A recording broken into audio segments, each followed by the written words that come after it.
You can see our next guest, one of the most recognizable figures from ESPN's NFL coverage over the years, Trey Wingo on Radio Row with his new podcast, Alternate Routes. Or Roots and Routes. Okay. Unless we're Canadian. Okay, thank you, sir. He and Entertainment Tonight and Kevin Frazier are exploring alternate realities of great what-if moments in sports. Yeah. Good afternoon, Trey. Hey, good to be with you guys. Yeah, real quickly off the top, what if Dez caught it? What if he did? Oh, by the way, he did. Yes. But what if they'd ruled it correctly? You know, how would that have changed things? What if Jerry had not been overruled and the Cowboys had drafted Johnny Manziel instead That's of a good Zach one Martin? right there. Woo! That's a good one. Snap down in Seattle. Exactly right. Wow. Changes everything. So you take one moment on that thing, and we've extrapolated it out a million different ways. My favorite one that we've done so far, and I don't want to give too much away, was not to get too much into the weeds, but 1979 NBA first-round overall pick, coin toss between the Lakers and the Bulls to see who would draft Magic Johnson. Lakers won the coin toss. They get Magic, Showtime Lakers, all that kind of stuff. What if the Bulls had won that coin toss? Michael Jordan probably never goes to Chicago because they start winning all the time. Does Pat Riley ever exist? Does the Showtime Lakers become a thing? Does he ever go to the Knicks and the Heat and become all this thing? And we extrapolated out so far that we made sense that instead of Barack Obama, Charles Barkley would have been the first black president. Trust me, it all makes sense. Wow. You just got to follow the rabbit hole. You got to follow the rabbit hole, and we'll get you there. But it drops March 5th on Wondery Plus and March 12th everywhere else, wherever you get your podcast. Man, that could have been better for the health of Magic Johnson as well. I mean, who knows? Possibly. Exactly right. You know, Artis Gilmore, by the way, if you look at Artis Gilmore's numbers at that point in their career, almost identical to Kareem's. So if he goes there with Magic and becomes revived in the low post, does Artis Gilmore become the leading scorer in NBA history instead of Kareem Abdul-Jabbar? Wow. There you go. The butterfly effect. Those are incredible, Trey. Now, I got to tell you, as a guy that grew up in Portland, the Jordan one hurt me just a little bit. Yeah. But I know for our audience, it's maybe the Dez thing, maybe the Tony thing. So what did you guys decide on what would happen immediately next in that game? Because Rodgers is going to get the ball with, 4 minutes to go? Yeah, 4 minutes to go. We haven't quite gone down that one yet. But, yeah, I mean, there's an opportunity, but Dez caught it, man. He did. Dez caught it. Like, I love Gene Steratore. I like Gene Steratore. One of my fantasy football years names, the team name was the Fightin' Sterators. But, man, he caught that ball. Plain and simple. He caught the ball. I'll tell you what, Trey, I was standing literally on the sideline there, working for DallasCowboys.com, and the ball, when I saw it in the air and it came down, I saw where Dez was. The official to that side marked it as a catch. Yeah, absolutely. And then we looked across the field, and McCarthy's going to challenge that thing. Yeah. And it's the only challenge he won all year. Yep. Ouch. And so when Gene went from being right in across us all the way back to where the ball was, we knew it was not going to be a catch. But the official to that side marked it as a catch. Yeah, McCarthy challenges. We can have that discussion in Dallas. Whew, that's a lot of it. There you go. There's a lot to cover there. There is. I tell you that. As Trey Wingo sitting down with us now, as a broadcaster, I love seeing you guys. Yeah. You know, Thank you. we talked with Chris Myers a couple of days ago. That was how are epic. you, Chris Myers? Yes, Great pipes. as a guy though that's been a part of this for a while now, who are the people you are running into that you just light up to see? Well, one of them is a guy. One of the reasons I got into the business, Dale Hansen, guys. Wow. Dale Hansen. Wow. When I went to Baylor, and Sick 'em. we would yes sir. We would sit around and watch the Sunday Sports Special on WFAA, and they had these really cheesy old graphics where they were just these rectangles of all the sports, and it would start flying slowly, and they'd get faster and faster and faster. Me and my college roommates used to sit on our couch. Shout out to Sesh, Bryce, Hodges, wherever you are. Hope you're listening. I told them, yeah, they're all on right now. And we would see how many we could get right before they got too fast so we couldn't see them. We'd usually lose it right around ballooning and cycling. You know, they'd just be flying in so fast. But Dale made sports fun. Like, he made sports fun to watch, and the way he went about it.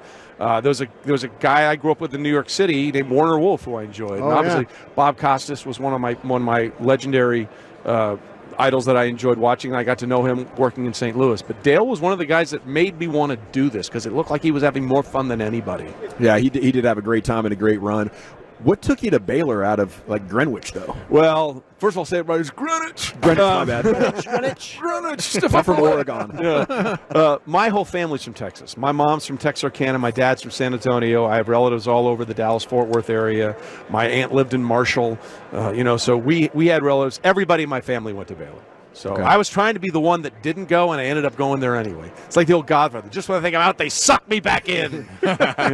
Were you a frat star? Oh, yeah. I don't know if I was a star, but I was a I was a waster of time in a fraternity. There's There no we go. question about it. What was your claim to fame when it comes to other parties? I cannot say these things on public can, Trey, airways. you can. I The cannot. family's listening, bro. I'll tell you a funny story. When Super Bowl 45 was in Dallas, the Ice Bowl, Yes. Part Oh, 2. my goodness. Oh, God, that was the worst. And remember, I'll never forget on one of the local TV stations, hey, the snowplows are coming. It was 6 snowplows.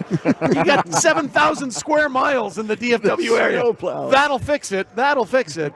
But we did our show in Sundance Square in Fort Worth, and the fraternity that I was in, the Phi Delts, had their pledges come up and put their signs up and whatever. So I came and met them afterwards as part of their thing, and one of the pledges said, hey, man, I heard stories about you. And I said, well, you know what? Live long enough to be interesting. They'll probably tell stories about you, too. Nice. So there you go. I'll leave it at that. Yes. I'll leave it at that. That's fine. Was that the coldest you've ever broadcast in that Sundance Square? I remember doing some Yeah. stuff for ESPN Radio out there. Yeah. And it was Brutal. Brutal. Yeah, because it was the wind, and Yeah. obviously it wasn't just snow, it was the ice, and they didn't have anything to clean the streets. And, Sure. I mean, like Minneapolis was colder, other places were colder, but that wind was brutal. People always say, what's the best run you ever saw in a Super Bowl? And it was Ron Jaworski crossing the street in Fort Worth in leather shoes.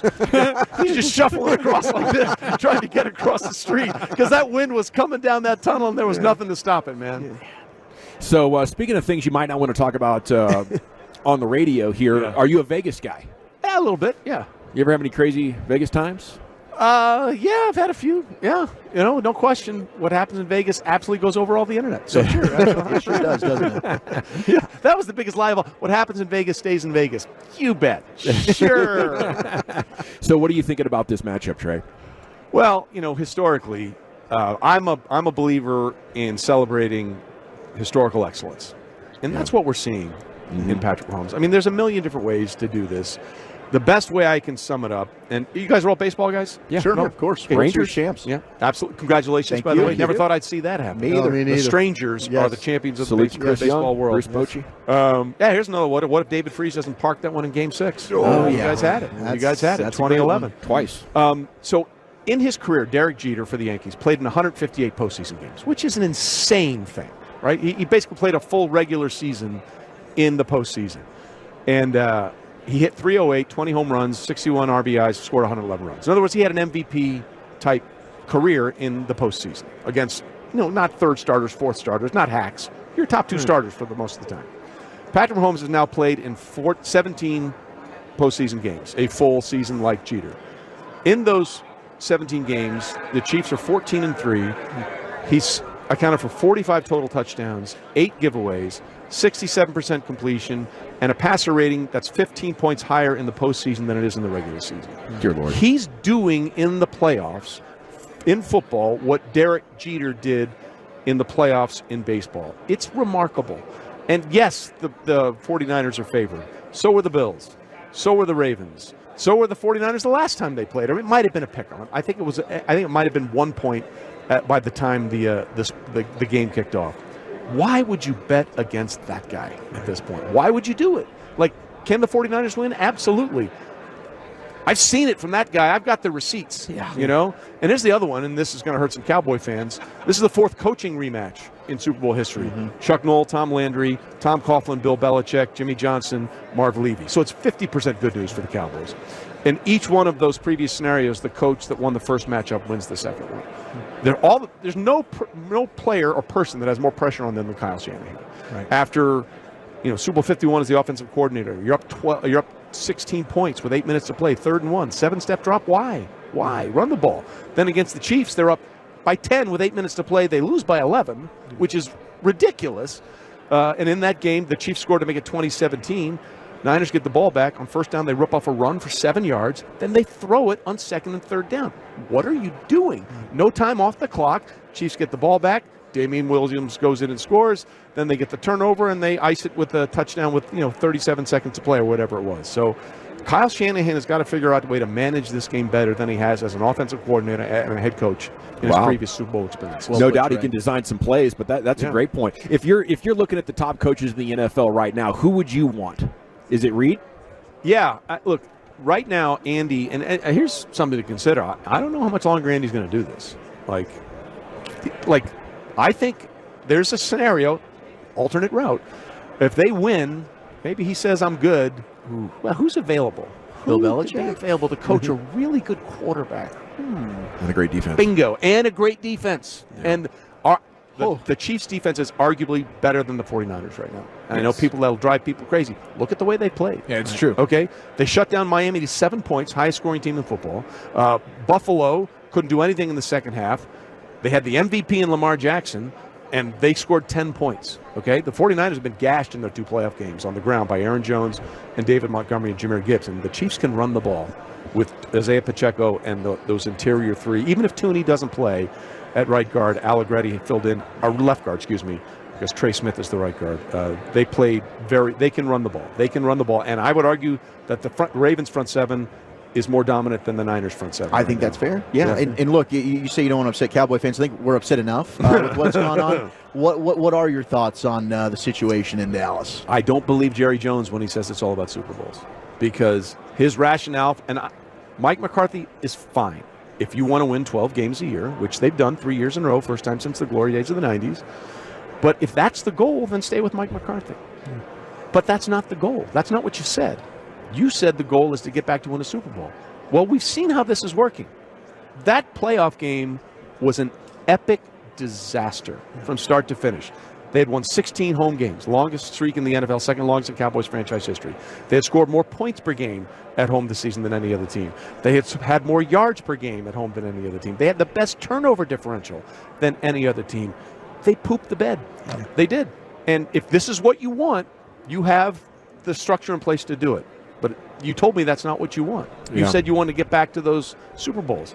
Then this is not good enough. It's not good enough. It's Trey Wingo with you here on The Fan. Do I detect some Cowboys fan in you? Grew up a Cowboys fan. I took my dad to all 3 in the 90s with my boys, Scotty and Hodges, all those guys. Yeah. Trey, I know you're a golfer. Yeah. Do you play music on your cart in Hell golf? Yeah.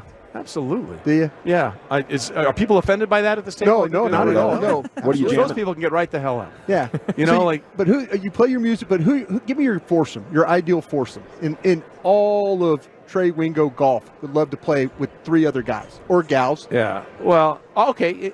Specifically for golf. Yeah. Tiger, Jack, and Annika. There you go. That would be the 3. Like, people don't understand. Like, there's a guy that I used to work with at ESPN named Justin Ray, and then work on the Golf Channel.